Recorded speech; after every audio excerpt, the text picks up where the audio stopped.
Hello friends, welcome to my channel. मैं हूं विजय और आप देख रहे हैं रेसलिंग एंटरटेनमेंट। तो वीडियो में बात करेंगे कल के स्मैकडाउन एपिसोड के बारे में। जी हाँ दोस्तों, ये एपिसोड कह सकते हैं कि एक पेपर व्यू से कम नहीं था। अनएक्सपेक्टेड चीज़ें वहाँ देखने को मिली और कह सकते हैं कि जो मसाला देखने को मिलना चाहिए हर एक एपिसोड में, वैसा हमें वहाँ पे देखने को मिला है। तो कह सकते हैं कि इसमें काफ़ी सारी बड़ी नई अपडेट्स देखने को मिली है जो आज मैं आपसे शेयर करूँगा। तो जुड़े रहिए वीडियो के साथ और स्टार्ट करते हैं आज का वीडियो। शो की शुरुआत बड़ी ही अनएक्सपेक्टेड और बढ़िया देखने को मिलती है। जी हाँ, सीज़ारो ऑन स्टेज देखने को मिलते हैं। वहीं पे सेथ रॉलिंग्स एंट्री कर देते हैं। सीज़ारो कहीं कुछ बोल पाते उससे पहले सेथ रॉलिंग्स माइक लेके अपना स्टेटमेंट स्टार्ट करते हैं। जी हाँ, तो ये स्टेटमेंट वो था कि सीज़ारो को वो ब्लेम करते हैं कि भाई तू अभी जहाँ पे है, जिस मोड़ पे है और रोमन्स को चैलेंज कर पा रहा है, तो उसकी वजह मैं ही हूँ। तुझको मेरे साथ मैच मिला और तुम मैच जीत के यहाँ मुकाम पे पहुँच पाए, तो इसका सारा क्रेडिट मुझे जाना चाहिए। तो इसी बीच सीज़ारो कहते हैं कि नहीं, ये चीज़ तो मैं मानता ही नहीं हूँ, बिकॉज ऑफ मैं डिफेंड कर सकता हूँ रोमन को और चैम्पियनशिप का हकदार भी हूँ। तो ये मैं मेरा खुद का एफर्ट मानता हूँ, ना कि तुम्हारी वजह से। तो इसी बीच हाथों हाथ हमको जे उसोस भी आते हुए दिखते हैं और वो भी एज जानते हो आप कि द बिग डॉग के सबसे फेवरेट और राइट हैंड है। तो क्लियरली उस पर ब्लेम करना भी स्टार्ट कर दिया सीज़ारो को कि भाई तू इस मैच के लायक ही नहीं है, बिकॉज तुम्हारी क्रेडिबिलिटी इतनी नहीं है कि तुम उनको डिफेंड कर पाओ। जहाँ तक ये डिस्कशन चल रहा था, वहीं डैनियल ब्रायन भी एंट्री करते हुए दिखते हैं। यानी कि ट्विस्ट पे ट्विस्ट बढ़ता ही जा रहा है। बिकॉज ऑफ सीज़ारो अकेले होते हैं तो सेथ रॉलिंग्स और उसोस ट्राई करते हैं कि चलो उनको ऑन स्टेज कुछ ट्रीट दी जाए और परेशान किया जाए। बट डैनियल भी उतने इजी तरीके से नहीं दिखते। आते ही साथ सीज़ारो को सपोर्ट करना स्टार्ट करते हैं दोस्तों। तो कहा जा सकता है कि टैग टीम मैच बनने के चांसेस बन रहे थे वहीं के वहीं, और हुआ यही। हमको वहाँ पे एक टैग टीम मैच देखने को मिलता है इसकी वजह से। Cesaro and Daniel Bryan versus Jey Usos and Seth Rollins. अब दोस्तों ये मैच बड़ी ही इंटरेस्टिंग थी बिकॉज ऑफ पहले से ही सीज़ारो एंड डैनियल ब्रायन ने अपनी पकड़ बना के रखी हुई थी मैच के अंदर। कहीं ना कहीं जे उसोस कम पड़ रहे थे उनके सामने, वहीं सेथ रॉलिंग्स को भी अच्छे खासा पीट रहे थे। तो इसी बीच सेथ रॉलिंग्स को लगता है कि ये मैच हाथ से बाहर निकल जाएगा और हम जीत नहीं पाएंगे, तो उन्होंने मैच को छोड़ दिया आधी ब्रेक में ही और वो निकल लिए। और कहा जा सकता है कि जे उसोस को उन्होंने पिन करके आराम से मैच जीत लिया दोनों ने और ये मैच अपने नाम कर दिया। तो ट्विस्ट ख़त्म नहीं होता है बिकॉज अब सीज़ारो एक मैच चाहते हैं रोमन रेंस के साथ फॉर द यूनिवर्सल चैम्पियनशिप। तो ये मैच फ्यूचर में हो सकता है, तो इसके रिगार्डिंग उनके रिक्वेस्ट थी मैनेजमेंट से कि ये मैच उनको दी जाए।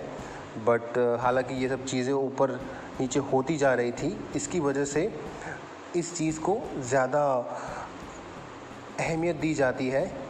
तो डैनियल ब्रायन भी बीच में आए हैं, तो ऑब्वियसली शो बड़ा ही डिफरेंट तरीके से प्रेजेंट हुआ जो अनएक्सपेक्टेड था। हमको एक सिंगल्स मैच देखने को मिलता है नाया जैक्स वर्सेस तमीना के बीच में, और ज़्यादा इसके बारे में कुछ कहूँगा नहीं बिकॉज अब तमीना ने आराम से ये मैच जीत लिया। क्योंकि रिसेंटली तमीना का एंट्रेंस हुआ है, उसके बाद हमने देखा है कि ऑलमोस्ट सारी मैचेस में उनका विनिंग आराम से हो रहा है और वो एज अ बेबी हील भी दिख रही है। तो WWE उनके बारे में काफ़ी चीज़ें प्लान कर रहा है, तो उनकी जीत तो होनी ही थी, इसमें कुछ बड़ी बात नहीं है। नेक्स्ट दोस्तों, हमको एक चैम्पियनशिप के लिए मैच देखने को मिलता है और बहुत ही इंटर कॉन्टिनेंटल चैम्पियनशिप जो अपोलो क्रूज के पास है फ़िलहाल, और उन्होंने डिफेंड किया केविन ओवेंस को। तो ये मैच एज अ फ्यूड कहा जाए तो बिगी वर्सेस केविन ओवेंस नहीं था, ये अपोलो क्रूज वर्सेस बिगी होना चाहिए था, बट एज अ मैनेजमेंट का डिसीजन था तो Kevin Owens versus Apollo Crews की मैच हमको देखने को मिली। और यहाँ पे अपोलो क्रूज ने सीधे सेट में कियो को आराम से हरा दिया और रिटेन कर ली है इंटरकॉन्टिनेंटल चैम्पियनशिप। तो ये एक अपडेट थी। नेक्स्ट दोस्तों हमको एक बैकस्टेज एक डिस्कशन देखने को मिलता है जो बेली और बियांका के बीच में होता है। तो दोस्तों आप जानते ही हो बैकलैश पेपर व्यू के अंदर इनका एक मैच फाइनल हुआ है, तो ऑब्वियसली उस मैच को लेके उन दोनों का डिसीजन कहीं ना कहीं होता रहता है, तो ये कोई बड़ी बात नहीं है। बट हो सकता है इन चीज़ों को लेके आगे WWE कुछ और नया भी प्लान करे, तो ये आगे की बात है, देखते हैं आगे क्या होता है इनका। अब बात करें दोस्तों रे फैमिली की।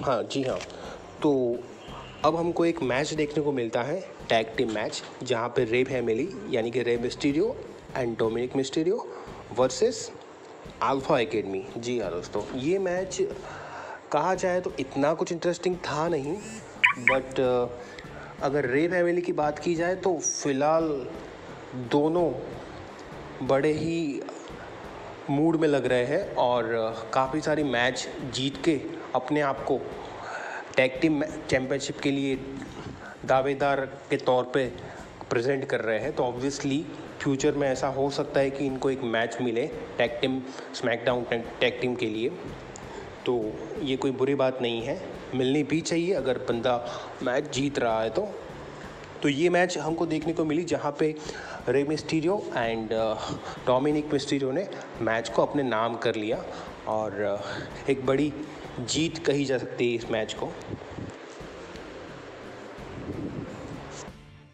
फ्रेंड्स अब बारी आती है सबसे बड़ी न्यूज़ के बारे में, यानी कि यूनिवर्सल चैम्पियनशिप के मैच के बारे में। हाँ, तो ये शो की शुरुआत में ही हमको देखने को मिल गया था कि सीज़ारो ऑन स्टेज थे और डैनियल ब्रायन भी वहाँ देखने को मिले थे।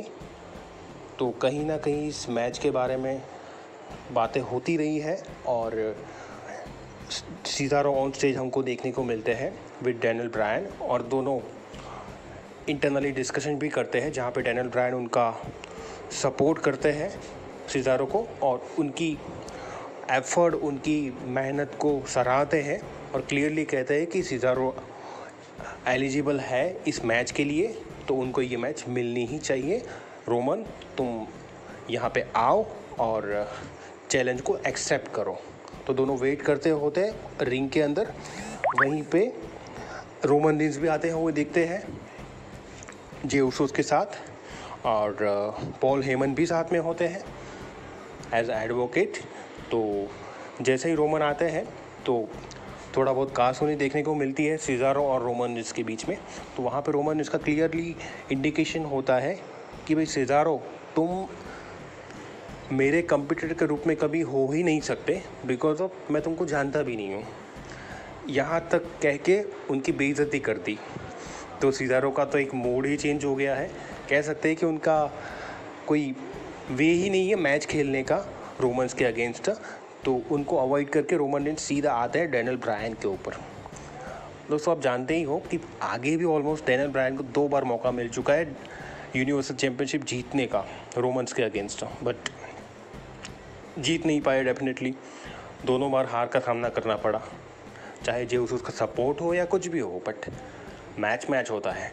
तो इसीलिए डैनियल ब्रायन पे रोमन का गुस्सा भड़का और रोमन ने क्लियरली बोल दिया कि तुमको समझ नहीं आता, इतनी बार हार चुके हो फिर भी बार बार किस चीज़ के लिए बार बार रिपीट रिक्वेस्ट करे जा रहे हो जो तुम्हारे हक में होनी ही नहीं चाहिए। तुम किस हिसाब से कह सकते हो कि सीज़ारो मेरे सामने मैच खेले और तुम किस हिसाब से उसका फेवर कर रहे हो। तो वहीं पे रोमन्स की बातों को लेके डैनियल ब्रायन थोड़ा सा साइलेंट हो जाते हैं, थोड़ा सा डरते भी वहाँ पे दिखते हैं। तो ये चीज़ जहाँ तक देखने को मिलती है, रोमन ने क्लियरली कह दिया कि चलो भाई जो भी हुआ वो हुआ, आगे तुम बहुत हार चुके हो और अगर फिर से तुमको हारने की इच्छा है तो ये मैच मैं सीज़ारो को नहीं दूंगा। सबसे बड़ा ये ऐलान था रोमन रेंस का कि ये मैच सीज़ारो को नहीं मिलेगी, ये मैच मैं तुमको देता हूँ नेक्स्ट वीकेंड के अंदर। जी हाँ, ये मैच मैं तुमको देता हूँ नेक्स्ट वीकेंड के अंदर और वो होगी यूनिवर्सल टाइटल के लिए। Singles match. अगर ये तुम मैच हार जाते हो तो उसके बाद तुम स्मैकडाउन से अलविदा कर दोगे। उसके बाद यहाँ देखने नहीं चाहिए मेरे शो पे। यहाँ तक रोमन रेंस ने क्लियर कर दिया तो कहा जा सकता है कि अब डैनियल ब्रायन का रिटायरमेंट पक्का ही है, बिकॉज ऑफ जहाँ तक रोमन रेंस का सवाल है और यूनिवर्सल टाइटल का सवाल है तो वो तो लूज़ करने वाले हैं नहीं, और ये लास्ट मौका डैनियल ब्रायन को मिला है तो ऑब्वियसली उनका रिटायरमेंट अब पक्का लग रहा है। शायद उनका फेयरवेल भी हो सकता है लास्ट मैच के अंदर, तो बाय बाय भी, good bye, tata bye bye कर सकते हैं उस मैच के अंदर, बिकॉज ऑफ अब क्लियर जस्टिफिकेशन है तो उस मैच के बाद उनको स्मैकडाउन पर दिखना भी नहीं चाहिए। और दोस्तों आप क्या सोचते हो उसके बारे में कि कौन मैच जीतेगा? बिकॉज ऑफ मेरा मानना तो यही है कि रोमन फिलहाल 6 से 8 महीने तक अपनी चैम्पियनशिप लूज़ नहीं करने वाले, बिकॉज ऑफ स्मैकडाउन व्यूअरशिप पूरी उनके ऊपर डिपेंडेंट है और WWE को पूरा बेनिफिट जो है रोमन्स के ऊपर टिका है। तो ये तो होने वाला नहीं है कि चैम्पियनशिप वो लूज़ करेंगे इसके अगेंस्ट ऐसे सिंगल्स मैच के अंदर, बिकॉज अब बड़े बड़े पेपर भी आ रहे हैं, बैकलैश और आगे भी आने वाले हैं। तो एक अच्छी न्यूज़ डैनियल ब्रायन के बारे में कि वो रिटायरमेंट ले रहे हैं और रोमन रेंस उनको रिटायरमेंट दिलवा रहे हैं नेक्स्ट शो के अंदर। तो दोस्तों ये थी अपडेट्स लास्ट शो की, जो स्मैकडाउन बड़ा ही अच्छा था और इसलिए मैंने कहा कि वो पेपर व्यू से कम नहीं था। अच्छे 4 मैचेस वहाँ पे देखने को मिली और कुछ चीज़ें भी जो उठ के आई है वो ऑब्वियसली बहुत इम्पोर्टेंट है। आज के वीडियो में इतना ही, मिलते हैं अगले वीडियो के लिए।